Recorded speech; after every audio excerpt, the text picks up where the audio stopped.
Okay, dudes, Blizzard has actually came through and has proposed something very interesting. So for those who don't know, the Thundering Affix was talked about in a most recent M Plus post. I made a video about talking about this major M Plus post. And then the Thundering Affix was on the beta.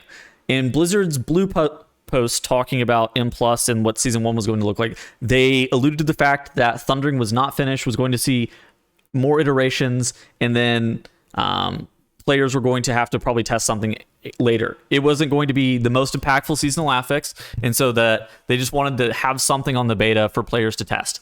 Now it seems like Wowhead has data mined and figured out what this new Thundering Affix is going to be.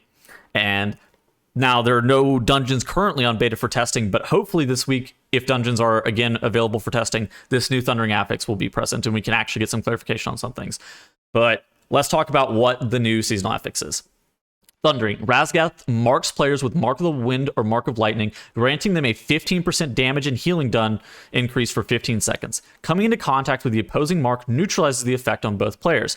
After 15 seconds, marked players are afflicted with Primal Overload. It stuns them and inflicts 9 nature damage every 1 second for 8 seconds. And so basically there are going to be players that... what is assumed here by reading this is there are going to be players that are marked. They're going to have one of two buffs, and then you're going to... while you have those buffs on you, you're going to have a 15% damage dealt and 15% healing increase on your player. Then once you come into contact with somebody who has the opposing mark, you then get rid of the effect and then it just goes away. You no longer are dealing increased damage, but at the same point, you can't possibly get stunned and go into this primal overload phase where you take nature damage and whatnot.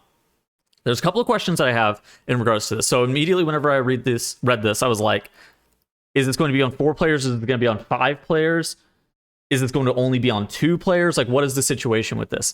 So how I initially understand this is that it probably should be 4 players, because if you're having a situation where somebody has to get stunned and take nature damage every single time, it's either going to be the tank or the healer in most groups, in most situations.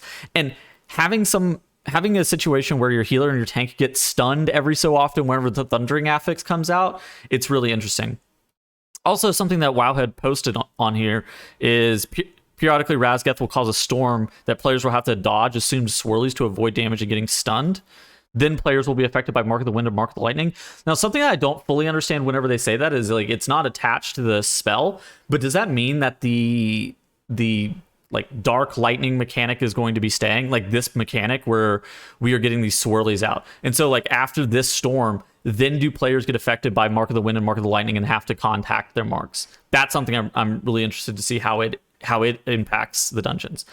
Overall, though, I'm glad that they're at least looking to change the Thundering Seasonal Affix. It was taking a lot of heat from a large amount of community members because the amount of area denial, I mean, you can see it on screen right here. The amount of area denial that it was covering was very problematic.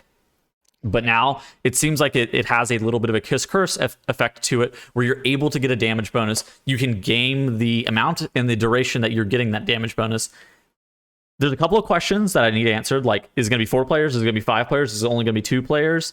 Is somebody going to have to get stunned every single time or take like a nature damage dot? Like, what's that going to look like? So there's some practical questions that I have in regards to that. But I do think, at least on initial read, that this is a seasonal affix that goes in the positive direction relative to what we previously had on beta. Now, this seems like something that can be iterated on, particularly the stun. Now, I think if it goes on all 5 players, that stun may not need to exist. Now, if it doesn't go on all 5 players, if it goes on all 5 players and the stun doesn't exist, then you could just let the nature damage hit the tank or hit the healer, hit somebody that's not in danger every single time, depending on how much nature damage this is going to be. But you can let that nature damage go off on some player, particularly more often than not, it's going to be the tank. Now, if there is a stun, you can't really let your tank get stunned. That's not really something that's going on. And if it's all 5 players and somebody's getting stunned every, I don't know, minute, whenever these marks go out, now I could see some problems with that. But overall, I'm pretty happy about this. I'm really interested to hear what you guys have to say down in the comment section. Are you guys excited for this new seasonal affix? I think that this, personally, I think this is a step in the right direction. I suspect it's going to have more iterating on even as the beta continues. I'm going to continue to be streaming. I think that there's going to probably be more M+ testing this weekend, this Friday. So last Friday, they announced 2 dungeons for M+ testing. It seems like they are doing a lot more slower paced amount of M+ testing, where they're giving you 2 dungeons over the course of a weekend free to test. If they have dungeons this weekend, I will be testing them. I will be streaming them. Come check it out. Come hang out. and I will see you guys in the next video. Goodbye.